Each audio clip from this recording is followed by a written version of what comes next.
نيتيب اتفتو ولادك من ينتتبلوغو مستر بيست خمزبل فلت نغري حقي What's up guys? ግን ካብ ብዛዕባ ሚስተር ቢስት ክትሓስብ ከለኻ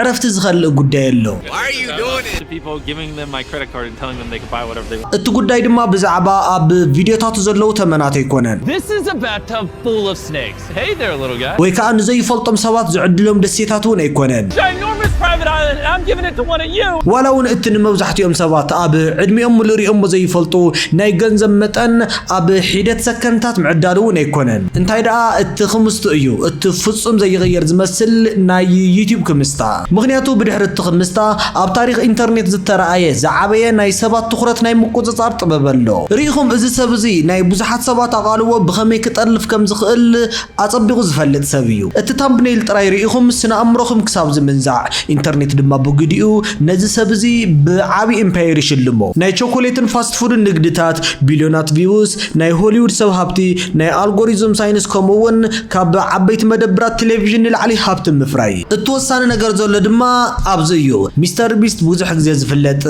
بزهوم جفاوياتهم حكي إن عوي بزخد لمتن دما التي يوتيوبر نتو إندابك عمتيو أب كندون أزيو عبيز معبلن زتواردن تكالي خون مغنياتو إذا سبز صراحة فيديوهات ترانا يوتيوب فيديوهات تراي زي كونوس بدرجة فابريكا دوبامين سبزو في ماشينات كوينهم يمزركبو جنك أبزي ولا حدا دفير زي العلو حتى له حدا يوتيوبر العلو هوليوود أزيو حيال انت خوينو أمود أتانتاي في التاريخ نتي امباير نمهنات كي بدحر مجرجة معرا خندي مسوات تخافي يخون صبغ أبزي لبي لكم كتستوفلوا وزقباكم نجار دمالو مستر بيست كرمي بليونات دولار مؤكابو خمون غزاو تقر من فنجارو أب سيمين كارولاينا أرغوريزم يوتيوب زمهر سبب قول عينيرو كالوت قولعونا بدقوت يوم نصوح أير ندا تنفسو أبزي تشاوتو لزنبروان نسوغن لكعنا ماتريكس كود كم زفتح سب نا يوتيوب فيديو بخمي كم زرائية تنعنيرو ريغم ناي مستر بيست خكلنيا شبدما جيمي دونالد سنزبهال كوينو زتولد دما بشوعة جنبت 1998 أب ويشتا كانساس انتخن أب جرينفيل كاز عبيه سبيو إذا سبزي أبوان كل عنتو ملو ليتو خيدك كسز حدر مقبر السعو بزعبا تامبينيلين أنالاستيكن زعلل وطرت زمال أقول عينيرو يعرفتو بزعبا كعسا سكعيت انتعللون نسو دما بزعبانا يوتيوب الجوريزم يعللهم نيرو أبتوانتي أب خوابيو زنبارو سبات كم تسلل زريقو ولا كو انت نبارو استراتيجي جمجن فتسم كن عينيرو مغنياتو أقالبو سبات نمكوزتار زحجز مشتراو كود بتخكر رخيبو ونيرو إيو جن كابزي حدا وسان حتى اللعل التوم أبكر مخاميرا زريهم كمستقو التوم بوهبتو ملك عز عدلهم بمليونات صغصور هيابات التوم كبرات مخاينين سرحت جبر سناين بحق تخكلن ياريهم ويس أقدمهم زت تصرحوا سكريبات كم بعل كايسينات زعم الصولو عبيتنا إنترنت فلتات سبات كي ترفو نابزنا يسب دراما تطلفهم زعاتولن بدحر مجرجات حاويهم بزعواز التساقيلن زسكاخو حق تتفلتق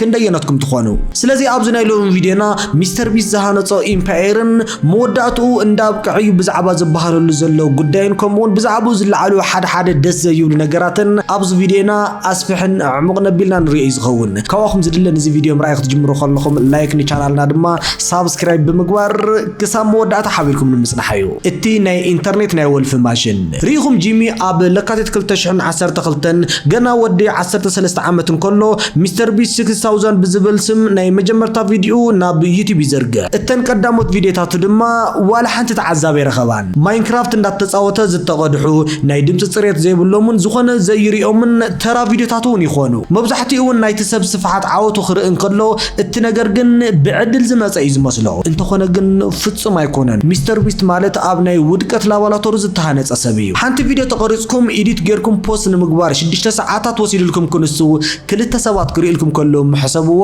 ኣብ ዩቲዩብ ዓለሙ ንመብዛሕትኡ ሰብ ተስፋ ዘቁርጾ ዝኾይኑ ንጂሚ ንሚስተር ቢስት ግን እዚ ነገር ተስፋ ይቁርጾን ምክንያቱ ኩሎም ህውባት ክኾኑ ብዝጽዕሩሉ ዝነበሩ እዋን ጂሚ ድማ ናይ ሰባት ትኹረት ናይ ምስራቅ ሚስጥር ንምፍላጥ ይጽዕር ነይሩ እቲ ነገር ድማ ንኹሉ ነገር ይቕይሮ ጂሚ ብዛዕባ ተስሩዕ ትምርቱ ዋላ ሓንቲ ከምዘ ይግደስ ብተደጋጋሚ ክዛርብ ሰሚዕና የና ሓቀይ ኣብ 2015 ወላዲ ጂሚ ምዃኑ ምሕሰብዎ እዚ ውላድኩም ኣብ ሓንቲ ክፍሊ ኮፍ ኢሉ ዋች ታይም ሪቴንሽን كم هاجرو هصص كونتات كزاربن أنا أب عالم اتزعبي يوتيوبر كخوني يخبلن كله أنت زقول عنبر تصليله خاطب لنبر ولا حنتي غازي تردو حقي مغنياتو إزوان بهلت الوا فترت قدم فنجارو تيك توك قدم مفتارو كونتنت كريترات دما بليونرات قدم مخانم يو أبتوان أنا قصر حدا يوتيوبر كخوني يموالون زي كون النتاو حلمي نيرو جيمجن حدا نجار يردا أب يوتيوب عوت نخد كون ناي جدن بتعمي مسحق ويدما نفع سب كتكون لك مالت هيكونن انتي دا أنا أمر دك سبات مقصصار أخل نجاريو لنا ود سو أمر قصصار زخول دما ناي مفلات هنتونا سقطي شلماتن تعذابي ناي مقصصار طببن يوم جيم دما نزي بزقبا غيرو وايو جيمين يوتيوب زصنعون لكع كم حدا لبداتات زصنع ساينستي نيرو سبات سلمنتاي فيديو خمز طوقو زهدن ناي دوبامين تماراماري اموداتون اتفتناتات فرخ فري جمرمو اور حطري كلتشحن 17 دما ناي جيمي هيوتن ناي يوتيوب الجوريزمن زناوص فيديو يزرغا ارست نايتا فيديو دما كساميت شح مقصار زبليو I'm about to count to 100,000. Let's 1 2 3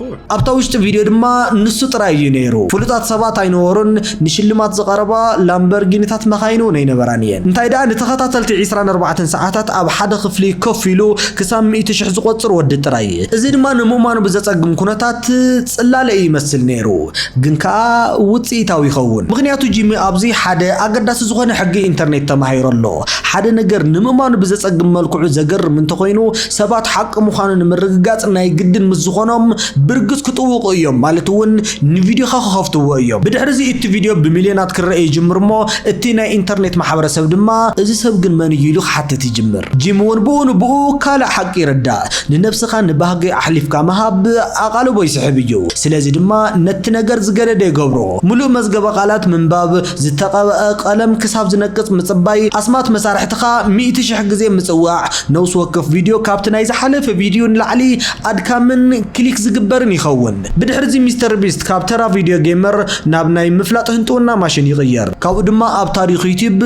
اتزعبه رخبته مزغب جن نسبات گنزب مهاب حدش نجر يخونن حقي جيمي جن نحياوينت ناب عبي ترئيت يغيرو تعذبت دما نت فيديوهات مرأي تراي زيكونس اب كندو اب تبوتا ان تزهل نيرخه اتگنزب نعين تزوهابنخه اتنسو اب حنت فيديو زرخبوبيو انا اب ملي هوتين تزرخبو خناب زبل والفزلو وتسفاي ودقو حدا غزه نزم فلطون اتم قصرتات ناب كاله تاريخ يغيرو ناي $1 وهبتات قصيلو ناي $10,000 دحيرو مخاين كابو دما غزاوتي قصيلو دما ناي بحت دسيتات اموداتا دما ملو بملو اب حقنيا هيوت زفصمو عبيتي ناي وددر مرئيتات اتزرخبو غنزب دما موليسو نخالوت فيديوهات وصاي غبرو مبزحتيوم يوتيوبرات زرخبو غنزب نبيلاتات نخبرات مخاينن كوصوون كلو جيميغن بانصارو نتزرخبو غنزبو اب زقصل فيديو بموعال تراي زي يفلط فيديو يسر ينبر زنبرون اب قصال عودت مفراي برودكشن سايكل يو لك عزرخبو خصب كله اب قمار كم زوعلو صلو القمارتنيا مخنياتو دما جيمي زامنلو حدا عبي حق زنبر خوينو نس دما ناي لوم فيديو زحش انت خوينو قصال زسرح كابو زبلص خونلو زبليو اب زوري زلو محزوتو ان بعال كريس چاندلر ون ابت فيديوهات نت مرئيت بهرياو خمس مسل يغبرو بفلاي چاندلر نترا تعذبت زوكل هندبت ابال اذا فلت ጉጅለ ዝኾነ ተራ ወድ ስለ ዝነበረ ተዓዘብቲ ብልዕል መጠን ይፈትውዎ ኮይኑ ግን እተን ቪዲዮታት ኣብ ቅድሚ ካሜራ ሃንደበት ዝተቀድሐ ዋላ እኳ እንተመሰላ ብድሕሪ መጋረጃ ግን ጂሚ ከም ሳይንስ ንነውስ ወከፍ ዝርዝር ነገራት ብሳይንሳዊ ኣገባብ ኣጽኒዑ ዘዳለወ እዩ ነይሩ ተዓዘብቲ ኣበየናይ ቪድዮ ነታ ቪድዮ ምርኣይ ከም ዘቋርጹ ናይ ታምቢኔል ሕብርታት ኣቃውማ ድምጽን ስነ ልቦና ተዓዘብትን ብጥንቃቐ ዘጽንዕ ሰብ እውን እዩ ልቢልኩም እንተስተውሂልኩም እውን ናይ ሎሚ ናይ ሚስተር ቢስት ቪዲዮታት ዕረፍቲ ዝህቦ ይኾነን ምክንያቱ ኩሉ ግዜ መንቀሳቃሰሎ ጻቅጠሎ ናይ ገንዘብ ድምጽሎ አሞንጎውን እትህንጻ ቀድም ፍንጃሩ 60 ሰከንድ ጥራይ ያዘለተካ በመባል ናይቲ ተዓዛብ ልቤን ጠልጥሎ እዚ ድማ ተራ አፉ ዘምጽሉ ዘረባ ዘይኮነስ ንተ አልጎሪዝም ዝተዳለወ ስነ አምራው ኹይናት እዩ ኣብ ዙርያ ጂሚ ዘለው ሰባት ወን ንመደባት ስርሑ ከም ጽላል እዮም ዝገልጽዎ ዘየቋርጽ ቀረጻ ዘየቋርጽ ጻቅጥን በአላፍ ዝቁጽሩ ሰራሕተኛታትን ናይ ሚስተር ቢስት ማሽን በዓለም ደረጃ ስለ ዝሰርሕውን እትዘለው ጻቅጢ بفصم ዘለዎ ይብልን እዩ ካብዚ ንድሓር እዩ ድማ እቲ ተራ ህይወት ምንባር ገዲፍካ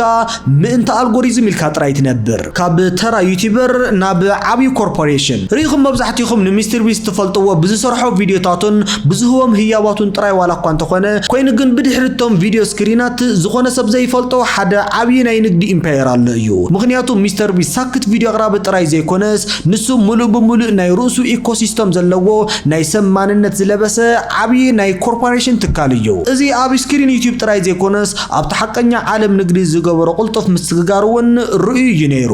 ኣብ 2020 ሚስተር ቢስት በርገር ይመጽእ ኣብ 2022 ወርሒ ጥሪ ድማ ፌስታብልስ ዝበሃል ናይ ቾኮሌት ትካል ይመስረት ድሕሪዚ ነዊሕ ከይጸንሑ እዞም ፍርያት ኣብ ኢንተርኔት ምሻጦም ከይኣክል ኣብ መላእ ዓለም ኣብ መደርደርታት ዓበይቲ ሱፐርማርኬታትን ድኳናት ዋልማርትን ብሰፊሑ ክዝርግሑ ይጅምሩ ሕሰብዎ ኣብ ሓንቲ ንእሽቶ ክፍሊ ኮይኑ ን30-40 ቪው ጥራይ ዝቆጽር ዝነበረ ቆልዓ ሃንደበት ምስ ብዙሓት ዓለም ለኻውያን ኩባንያታት ምግቢ ማዕረ ክነሓናሕ ከሎ እዚ ዘደንቕ ምዕባለ ድማ ብኡ ንብኡ ኣቓልቦ ኢንቨስተራትን ኣውፎርትን ሆሊውድ ይስዕብ ለሞን ሙሉእ ንግዳዊ ኢምፓየርን ዋጋ ብራንድ ጂሚ ዶናልድሰን ክሳብ 2.6 ቢልዮን ዶላር ይዝግመት እዚ ክኸውን ዝኸኣለ ድማ ሚስተር ቢስት ከም ተራ ናይ ኢንተርኔት ፍሉጥ ሰብ ስለ ዘይተዋስአ እዩ ናቱ ዋጋውን ጥረ ገንዘብ ጥራይ ዘይኮነስ እትዋግኡ ዝግመት ብቻናላቱ ብብራንዳቱ ብድኳናቱ ብኩባንያታት ምግቡን ብቢልዮናት ናይ ዝቁጸሩ ተዓዘብቱ ትኹረትን እዩ ብዛዕባቶም ብድሕሪ መጋረጃ ዘለዎ ኣካላት ንምፍላጥ ክንፍትን ከለና ድማ እቲ ጉዳይ ዝያዳ ዘግርምን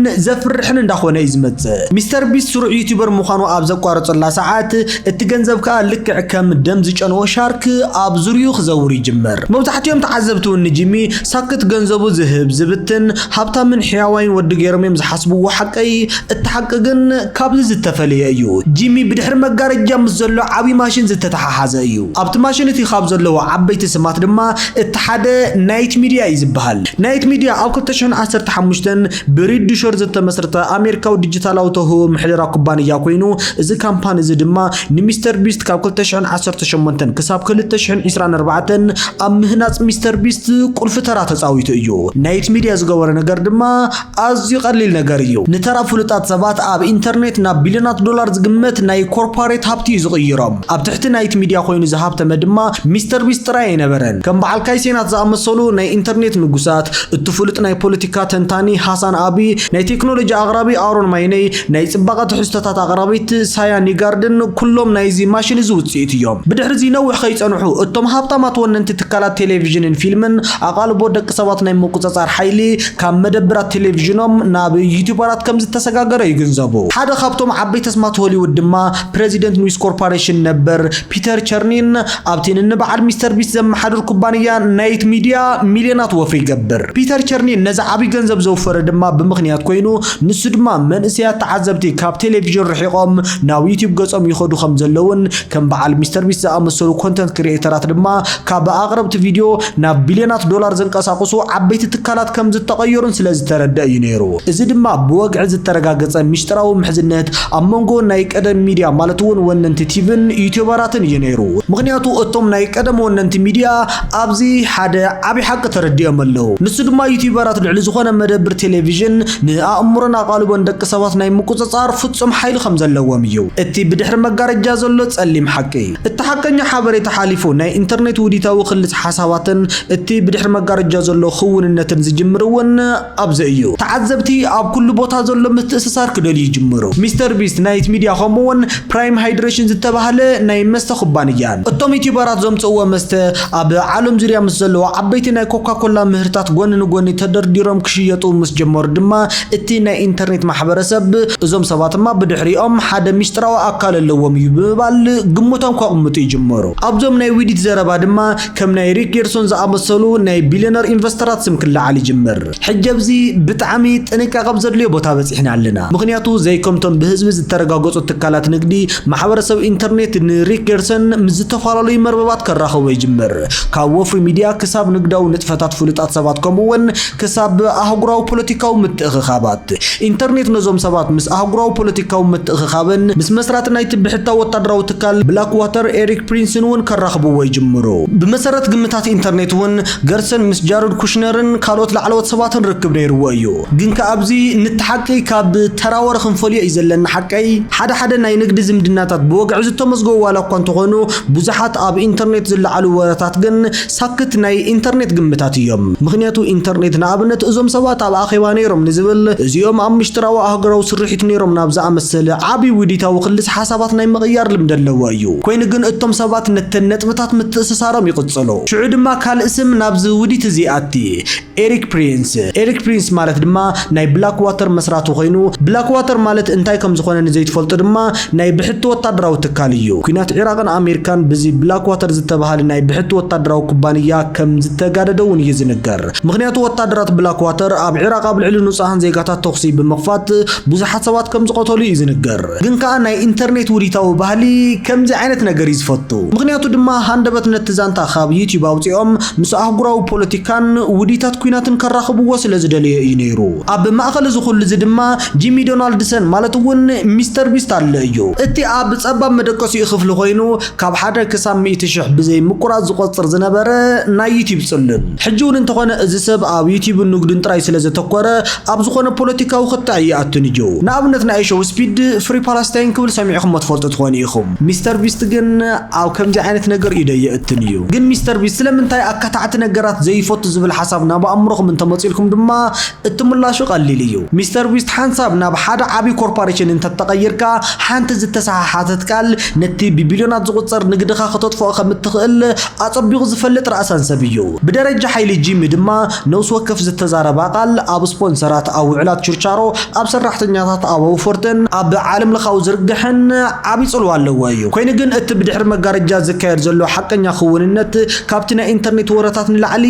ኣዝዩ ዘገርምን ሓደገኛን እንዳኾነ ይመጽእ ሚስተር ቢስት ንዓመታት ዘይትንከፍ ቁንዑን ኣብ ዙርዩኡ ንዘለዉ ዝሕግዝን ሰብ ተገይሩ እንዳተሰኣለ ዋላ እኳ እንተጸንሐ ካብ ቀረባ እዋናት ናብ ዝግን ካብ ሰራሕተኛታቱ ነበር ብዝወፁ ምስክርነትን ናይ ቤት ፍርዲ ጉዳያትን ገጽ ናይቲ ዛንታ ሙሉእ ብምሉእ ክቕይርዎ ክኢሎም እዮም ተዓዘብቲ ኣብ መጀመርታ ኣብተን ቪድዮታት ዝርእዎም ኣባላት ጉጅለ ሳክት ዝፃወቱ የዕሩኽቲ ጥራይ ይመስሎም ዋላ እኳ እንተነበረ ኮይኑ ግን ከም ጄክ ዘ ቫይኪንግ ዝኣመሰሉ ናይ ቀደም ኣባላት ካብቲ ጉጅለ ሃንደበት ክወፁን ቀፂሎም ከዓ ኣብ ቀጥታ ፈነወ ብካሜራ ዝርአን ብድሕሪ መጋረጃ ዘሎ ሓቅን ሓደ ይኮነን ዝብሉ ሕቡኣት መልእኽታት ከም መሓላለፉ እንትጅምሩ ናይ ተዓዘብቲ ጥርጣረ ድማ እንዳወሰኸ ይመጽእ ካብኡ ዝገረደ ድማ ምስክርነት ኣዳለው ቪድዮ ነበር ሰርነርን ኣብ ዝቐረበ እዋን ድማ ብዶክ ፓክ 404 ዝፍለጥ ሰራሕተኛ ነበርን ዝሃብዎ ምስክርነታት ንኢንተርኔት ከናውጽዎ ይጅምሩ ብመሰረት ተርነር እውን ንሚስተር ቢስት ቪድዮ ኤዲቲንግ ምስራሕ ኣብ ህይወቱ እቲ ዝያዳ በእምሮ ዘድክምን ውጥረት ዝመልኦን እዋን ምንዋር ይዛረብ ጂሚን ኤዲተራቱ ስርሖም ደጋጊሞም ንኽሰርሑ ይእዝዞም ሓደ ግዜ ድማ ነቲ ንኽዛዘም ኣዋርሕ ዝወሰደ ፕሮጀክት ሙሉእ ብምሉእ ብምስራዝ ካብ ዜሮ ንኽጅምሩ ከም ዘግድዶም እውን ይዛረቡ ተርነር ከም ዝብሎ እውን ጂሚን ናብ ክፍሊ እንተኣቱ ይጭድረሎም የናእሶም ዝጥኩ ተራ ሰራሕተኛታት ከም ዝኾኑ እውን ከም ዝስምዖም ይገብሮም ምንዋር ይዛረቡ ካልእ ተርነር ዘቕረቦ ክስ ድማ ኣብቲ ቻናል ዝካየድ ዝነበረ ውድድራትን ሰብኣዊ ስቃይን ምዃኑ እዩ ንኣብነት ንመዓልታት ኣብ ብሕታዊ ቤት ማእሰርቲ ናይ ምጽናሕ ቪድዮ ኣብ ዝቕረጸሉ እዋን እቲ ተወዳዳሪ ብዛዕባ ብርሃንን ግዜን ዝነበሮ ፍልጦት ተደምሲሱ መብራህቲ ን24 ሰዓታት ንኽበርህ ይግበር ከም ዝነበረ ይዛረብ እዚ ተግባር እዚ ድማ ብስእነት ድቃስን ብስነ ኣእምሮዊ ምዝባዕን ንሓደጋ ዘቃልዕ እዩ ተርነር ወሲኹ ብዘይ ዝኾነ ምድላው ይኹን ልምምድ ኣብ ትሬድሚል ማራቶን ማለት እውን 42 ኪሎ ሜትር ንኽጎይ ከም ዝተገደደን ሙሉእ እግሩ ተላሕፂፁ ምኻድ ክሳብ ዝኣብዮ ጸቕጢ ከም ዝተገበረሉን እውን ይገልጽ እዚ ኩሉ ነቐፌታን ቅሬታን ግን ኣብ ናይ ዩቲዩብ ቪድዮታት ጥራይ ደው ዝበለ ይኾነን እቲ ጉዳይ ብቐጥታ ናብ ፌደራላዊ ቤት ፍርዲ ኣሜሪካ እውን ይመሓላለፍ ከምቲ ቢኤንቢሲ ኒውስን ዓበይቲ ማዕኸናት ዜናን ብግልጽ ዝተገልጸ እውን ኣንጻር እቲ ምስ ኣማዞን ፕራይም ዝተዳለወ ፕሮጀክት ቢስት ጌምን ኩባንያ ሚስተር ቢስትን ኣብ ቤት ፍርዲ ኣሜሪካ ከቢድ ክስ ቀሪቡሉ ኣሎ ከምቲ ኣብ ኤምቢሲ ኒውስን ኣብ ዓበይቲ ማዕኸናት ዜናን ብጋህዲ ከም ዝተሓበረ እውን ኣብቲ ምስ ኣማዞን ፕራይም ኮይኑ ኣብ ዘዳለወ ቢስት ጌምስ ዝተባሃለ ናይ $5 ሚልዮን ውድድር ዝተሳተፉ ተወዳደርቲ ኣብ ልዕሊ ሚስተር ቢስት ኩባንያ ከቢድ ሕጋዊ ክስ ይመስርቱ ኣብቲ ክስ ከም ዝተጠቐሰ እውን እቶም ተወዳደርቲ ብዘይ እኹል ምግብን ሕክምናዊ ክንክንን ብከቢድ ስነ ኣእምሮውን ኣካላውን ስቃያትን ክሓርፉ ተገይሮም እዮም ይዝብል ከምኡውን ኣብ ውሽጢ እቲ ትካል ዝነበረ ውጥረት ዝመልኦ ኩነታት ስራሕ ናይ ተወሳኺ ሰዓት ደሞዝ ዘይምኽፋልን ጉድለታት ድሕንነትን እውን ናብ ቤት ፍርዲ ይበጽሑ ናይ ሚስተር ቢስት ኩባንያ ብወገኑ ነዞም ክስታት ብምንጻግ ናይ ስራሕ ቦታ ድሕንነትን ንምምሕያሽ ናጻ ኦዲት ከም ዝካየድ ዋላ እኳ እንተገለጸ መሰረታት ናይቲ ንጹህን ፍጹምን ዝመስል ዝነበረ ኢምፓየር ጂሚ ዶናልድሰን ግን ካብ መሰረቱ ብዝለዓለ መጠን ክንቅጥቃጥ ይጅምር ግን ከዓ እዚ ኣብ ስራሕ ቦታ ዝቐርብ ዝነበረ ክስታትን ናይ ቤት ፍርዲ ጉዳያትን ናይ መወዳእታ ኣይነበረን እቲ ናይ ግብረ ሰናይ መጻወድያን እትዛዓበ ይኽትዕን ሪኹም ከምቲ ዝበልኩኹም እዚ ናይ ስራሕ ቦታ ክስታትን ናይ ቤት ፍርዲ ክታዓትን ናይ መወዳእታ ኣይኮነን ነይሩ ምክንያቱ ካብ ቀረባ እዋናት ናብዚ ናይ ግብረ ሰናይ ስራሕቱን እቶም ናይ ቀረባ ይዕሩኽቱን ናብ ዓቢ ኣካታዓ ድራማ ተቐይሮም ነይሮም እዮም ንሱ ድማ ጂሚ ኣብ ኣፍሪካ ዒላታት ማይ ንምኹዓትን ናይ ግብረ ሰናይ ስራሕትን ምስራሕን ብሚልዮናት ዝቁፀሩ ዶላራት ዘዋህልሎም ወፍረት ዳልዩ ነይሩ እዩ እዚ ድማ ብላዕሊ ክረአ ከሎ ብጣዕሚ ዝድነቕ ስራሕቲ ገባር ሰናይ ዝመስል ዋላ እኳ እንተኾነ እዚ ወፍሪ ስነ ልቦና ሰባትን ፍርሒ ህዝባዊ ምስልን ብኸመይ ከም መሳርሒ ምትእኽኻብ ገንዘብ ከም ዝተመዝመዘ ዘርኢ ኣብነት ይኸውን ኣብ ተቐጥታዊ ፈነወ ምትእኽኻብ ገንዘብ እውን ጂሚ ሃንደበት ኣብ ቅድሚ ብኣማይ ተሽሓት ዝቁፀሩ ተዓዘብቲ ንኸም በዓል ኣስመድ ጎል ካይሴናት ኤክስኪዩሲን ኣዲስ ሮስን ዝኣመሰሉ ህቡባት ስትሪመርስ ሃንደበት ብቪድዮ ብምድዋል ሰባት ብሕፅረት ጽሩይ ማይ ከይሞቱ ገንዘብ ክተወፍዩ ዲኹም ብምባል ኣብ ቅድሚ ህዝቢ እምቢ ከም ዘይብሉ ገይሩ ከጨልቆም ይጅምር እዚ ድማ ሳክት ናይ ግብረ ሰናይ ሕቶ ጥራይ ዘይኮነስ ንጹር ናይ ፒአር ትራፕ ወይ ድማ ስነ ኣምራዊ መጻወድያ እዩ ነይሩ ጂሚ እውን ኣብዚ ሓደ ነገር ኣጸቢቑ ይፈልጥ እዩ ንሱ ድማ እቶም ናይ ኢንተርኔት ህቡባት ሰባት ኣብ ቅድሚ ዝኹሉ ብኣማይ ተሽሓት ዝቁፀር ህዝቢ ገንዘብና ኣይንህብን ኢና ንምባል ይፈርሑ እዮም ምክንያቱ ህዝባዊ ምስሎም ንምዕቃብ ኢሎም ገንዘቦም ከይፈተው ከም ዝህቡ ፍልጥ ነገር እዩ ንኣብነት ካይሴናት ኣብቲ እዋን እቲ ኣብቲ ቀጥታዊ ፈነወ ገንዘብ ኣይህብን እየ ብምባሉ ጥራይ እቲ ናይ ኢንተርኔት ማሕበረሰብ ኣብ ናይ ገዛ ርእስኻ ቻናል ተዓዘብቲ ገንዘቦም ወፍዮም ክህብትሙኻ ከለዉ ሱቕ ኢልካ ኢኻ ትቕበል ሕጂ ግን ንእሽተ ገንዘብ ንድኻታት ክተውፅእ ይሕፍረካ ተባሂሉ ከም ሙስሊ ብምቁፃር ዓብይ ጽልኢ የውርደሉ ግን ከዓ ድሕሪ ዝተወሰነ ዋርሕ ጂንክሲ ዝተባሃለ ፍሉጥ ስትሪመር ነዚ ሕቡእ ሓቂ የፈንጅሮ ጂንክሲ ኣብ ላይቭ ኮይኑ ከም ዝበለውን እቲ ዝነበረ ፈነወ ብዝሕዝን ኩነታት ኣዝዩ ምቸት ዘይህብን ንሰባት ኣብ ምግዳድ ዝተመርኮሰን እዩ ነይሩ ብተወሳኺ ነቲ ዝተኣከበ ሚልዮን ዶላር ሞሳን ኣፍሉጠን ዝረክብ ሚስተር ቢስት ጥራይ እዩ ብምባል ይቃወም ብሓቂ ሚስተር ቢስት ንስራሕቲ ግብረ ሰናይ ናብ መዘናግዒ ኢንዳስትሪ ካብ ዝቕይሮ ነዊሕ ጸኒሑ እዩ የዕሩኽቱ ገንዘብ ከውፍዩ ከለዉ ንሱ ግን ዝና ትዊታትን ክብረ ወሰን ዓለምን ይእክብ ኤክስኪዩሲ ብወገኑ ጂሚ ነቲ ዝነበረ ሃዋህውን ወጥርን ክርድኦ ከም ዘይከኣለን ስልትታቱ ድማ ኣዝዩ ዝተጋነንን ምዃኑ ይገልጽ እቲ ዝኸፍአ ድማ ኤዲ ሮስ ዝተባሃለ ካልእ ኮንተንት ክሪኤተር ብሓቂ እቲ ጂሚ ዝኣተወ ቃለብ የሎ ብዛዕባ ተን ዝተኳዓታ ዒላታት ማይ ዝምልከት ሓበሬታ ኣበየሎ ስለምንታይ ግልጽነት ዘይብሉ ክብል ብምሕታቱ ሚስተር ቢስት ድማ ብጸለመ ክኸሰካ እየ ብምባል ናይ ሕጊ ምፍርራሕ የብፅሐሉ ግን እዚ ኩሉ ድራማ እንዳተኻየደን ከሎ ድማ ናይ ሚስተር ቢስት ኤምፓየር መሰረት ሙሉእ ብምሉእ ዘናወፀ ካልእ ናይ ኤቫ ክሪስታይሰን ዓብይን ኣካታዓን ጉዳይ ይመጽእ ኤቫ ማለት ድማ ምስ ሚስተር ቢስት ካብ ቀዳሞት መዓልታት ጀሚራ ምስኡ ዝነበረት ጂሚ በዓል እውን እንተኾነ ቀዳመይቲ ሳብስክራይበር እያ ኢሉ ዝጽዋዓ ኣዝያ ናይ ቀረባ መሓዙ ዝነበረት ሰብ እያ ኣብ 2024 ግን ኤቫ ምስ ትሕቲ ዕድመ ህፃናት ጾታዊ ርክብ ዝገልጽ መልእኽቲ ክትለዋወጥ ከም ዝጸንሐት ዝገልጽ ዕቱብ መርቱዖታትን ስክሪንሻትን ኣብ ኢንተርኔት ይዝርግሑ እዚ ዜና እዚ ድማ ከም ሓዊ በረኻ ናብ መላእ ዓለም ይዝርጋሕ እቲ ናይ ኢንተርኔት ማሕበረሰብ ድማ ብኡንብኡ ሓደ ዓብይ ሕቶ ከልዕል ይጅምር ጂሚ ነዚ ኣይፈልጥን ድዩ ንዓመታት ምስኣ ክሰርሕ ከሎ ከመይሉ ዋላ ሓንቲ ነገር ዘይፈልጥ ዝብሉ ሕቶታት እውን ብኡንብኡ ይለዓሉ ብድሕሪ ኢቫ ብግልፂ ይቕሬታ ሓቲታ ምስ ሚስተር ቢስት ዝተኣሳሰር ዝኾነ ይኹን ስራሕ ሙሉእ ብምሉእ ከም እትገድፎ ዋላ እኳ እንተገለጸት ቁጣዕ ህዝቢ ግን ኣይሃደአን ኣብ መወዳእታ እውን ሚስተር ቢስት ንኢቫን ካብ ጉጅልኡ ሙሉእ ብምሉእ ከም ዝሰጎጓን ናፃ ሕጋዊ ምርመራ ከም ዝጅምርን ብምግላጽ ምስ ከምዚ ዓይነት ተግባራት ዝኾነ ርክብ የብለይን እዩ ኣቀዲመ እውን ኣይፈልጥን ነይረ ክብል እውን ምላሽ ዋላ እኳ እንተሃበ ኮይኑ ግን እዚ ኣጋጣሚ እዚ ኣብ ብራንዱ ዘሰዓበ ጉድኣት እቲ ዝኸፍአ ክኸውን ክኢሉ እዩ ብዝኾነ ኣብ መወዳእታ ብሓቂ ነዚ ዛንታ ምስ ሰማዕኹም ሚስተር ቢስት ከመይ ትገልጽዎ ምስ ዝብለኩም ናብ ኣእምሮኹም ቀዲሙ ክመጽእ ዝኽእል ሓሳብ እንታይ ይኸውን በሊሕ ነጋዳይ ዶ ወይስ ናይ ኣልጎሪዝም ሳይንስት እቲ ቀዳማይ ሓቀኛ ፍርያት ናይቲ ኣቓልቦ ቁጠባ ዶ ወይስ ንገበርቲ ሰናይን ስቃይ ደቂ ሰባትን ናብ ትርኢት ዝቐየረ ዓብይ ኮርፖሬሽን ምክንያቱ ጂሚ ዶናልድሰን ቅድሚ ዝኾነ ሰብ ሓደ ነገር ተረዲኡ እዩ ንሱ ድማ ኣቓልቦ ደቂ ሰባት ኣብዛ ምድሪ እቲ ዝኸበረ ጸጋ ምዃኑ ኣቓልቦ ደቂ ሰባት ዝተቆጻጸረ ድማ ውዒሉ ሓዲሩ ፓወር ይረክብ እዩ ግን ከዓ ነቲ ፓወር እቲ ንምዕቃብ ዝኽፈል ዋጋ ማዕረ ክንደይ ከቢድ ከም ዝኾነ እንዳረኣናዮ ኢና ንርከብ ብዝኾነ ብዛዕባ እዚ ጉዳይ እንታይ ሓሳብ ርእይቶ ኣለኩም ሓሳብኩም ርእይቶኩም ኣብ ናይ ኮመንት መጽሑፍ ቦታ ክትገድፍሉ ትኽእሉ ኢኹም ከምኡውን ቪድዮና እንተፈቲኹሞ ላይክ ንቻናልና ድማ ሳብስክራይብ ብምግባር ቤተሰብ ኩኑ ኣብ ቀጻሊ ብኻሊእ ቪድዮ ንረኸብ